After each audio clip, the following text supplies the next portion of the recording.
back to Jerry Hughes, an actual gentleman. So Jerry Hughes signs with the Texans. It's related to J.J. Watt because obviously D'Amico Ryans really likes having older guys on the team.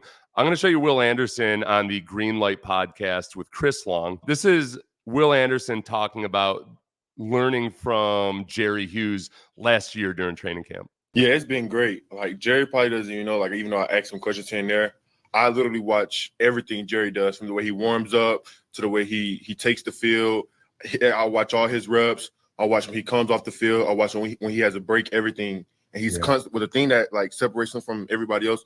He's constantly working his craft. Yep. If it's on break, he's doing hands. He's doing like tight toe turns and everything like that. He's like just everything. And for me, just watching that, I said, that's how you stay in the league this long. You know what I'm saying? Yeah. He practices like he's still a rookie. You know what I'm saying? And that's what I respect about him so much. Like, people joke a lot saying like, take this day off, take that day off. He's like, no. You know what I'm saying? At this age, he still has that drive, everything. And he pours so much back into all the guys in the room. Like he'll say, Coach, can you stop the tape? Will, you could have did this. You could have did that. And I'm just with my notepad writing it all down. Jerry Hughes, in terms of signing older guys, you might have your concerns about JJ and his injuries. Jerry Hughes has missed one game in the last 12 years. And I didn't even look to see when it was. That might have been like at the end of a playoff season or something for the Bills. He's been incredibly consistent. His production has never been told completely by the sacks because he's had, for a long time in his career, he just had a boatload of quarterback hurries. He had at least 45 pressures for 10 straight years, including 2022. And then he went and he had 30 last year, but he also played far fewer snaps than he ever had in any of those previous seasons. So he was still a really effective pass rusher. And a lot of it with the Texans was done kind of in relative anonymity because he was playing on those lost seasons in 2001 and 2022. But here's 1 minute of Jerry Hughes highlights. For those of you who just kind of didn't take note of it, because it's understandable, because my God, it was hard to watch an entire football game for a long time there for a few years. But here's Jerry Hughes. These are actually from the 2022 season, but he still moves like this at an advanced age. Remember Will talked about how he wanted to incorporate a swim move, and he's nervous too because he accepts coaching, and a lot of high school coaches and college coaches basically ban the spin move because idiots will try it at all the wrong times and take themselves completely out of a play. So you kind of have to learn. It's kind of like when you're learning to write. You have to get to a certain level of writing before you're allowed to break the rules of punctuation for effect or anything. But I think Will's going to incorporate the spin move this year. And in the run game, just like we saw, like that can be when it's at its best or when things break down. Jerry Hughes, right defensive end, just ghosts this dude, runs right around him. I did not remember how many times he just flat out speed rushed fools who probably thought like, oh, I got old man Hughes. Yeah, so I'll just attack him. And then he ghosts underneath him and just boom. Right defensive end. Oh, same play in slow motion.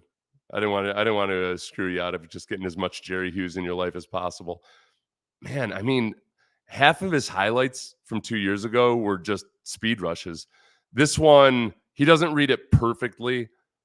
And look, this is I don't know if this is going to cut it versus Anthony Richardson, but one thing as far as teaching the youngsters here, when you blow contain as a defensive end that actually gives a damn about your responsibilities, you can see he's not even worried about the sack right now. He's like, oh crap, I cannot let this old man Matt Ryan get outside me. So he turns it back in and he ends up getting the sack anyway.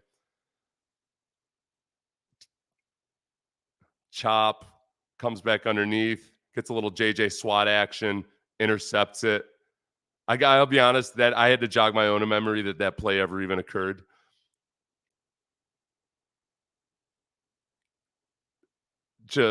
I mean, he was in the backfield a lot in 2022. And again, just didn't play that. He was more of a rotational guy last year.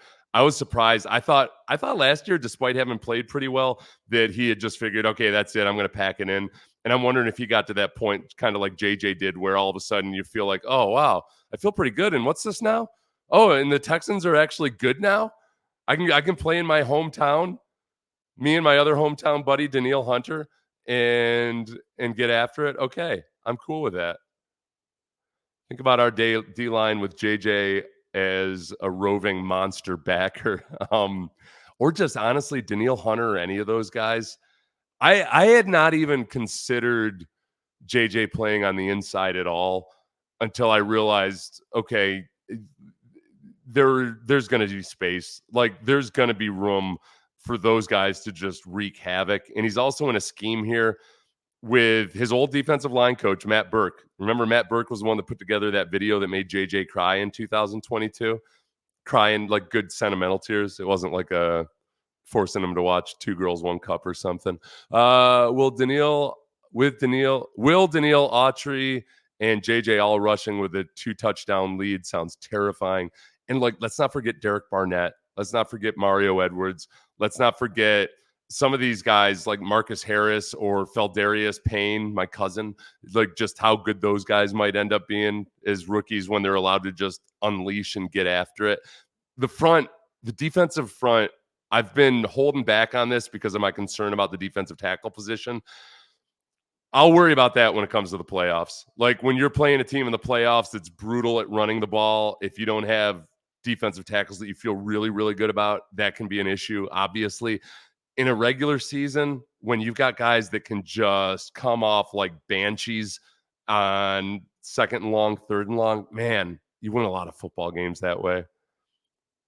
Told my wife after JJ's tweet that NFL players seem to either gain weight or severely lose weight after playing. JJ looks like he never retired. Yeah, and I think, Mike, that speaks to what he described his offseason was like last year. That first year he retired, he was taking it easy.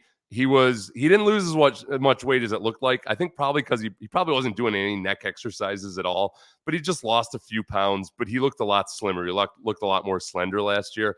And JJ's a guy, if you ever met JJ in person, you know, most NFL players, I think most people when they meet NFL players or NFL linemen, more times than not, they feel like, oh, he's not as big as I thought he'd be, except for guys like JJ and some of the offensive tackles. Like JJ could have played offensive tackle at 345 pounds. He's a big dude. And whatever weight he would need to gain back, or if he just stayed exactly where he is right now, I think it's a slam dunk. Like that part's not going to be an issue whatsoever. And you know what other guys do is they lose weight and then they gain a boatload of weight and then they lose a bunch of weight. Yeah. I got up to my first year after I retired. At one point I got down to 260. And then I was living on the beach at the time. And one day I walked out at like 11 o'clock in the morning. You know, I wasn't lazy. I'd been doing stuff and everything, but I walked out on my front porch and I was looking at the beach. And for the first time in my life, I was like, oh, there's really nothing holding me back, like in a non-vacation situation, from having a drink right now. And then that turned into like, I might as well just have as many drinks as I want right now. And then all of a sudden I got on the scale one day and it was a dial scale, old school dial scale. It was like careening past 330 when I hopped off the scale and got scared shitless and got back into like much better shape. I didn't get back down to 259 or whatever I was ever again, but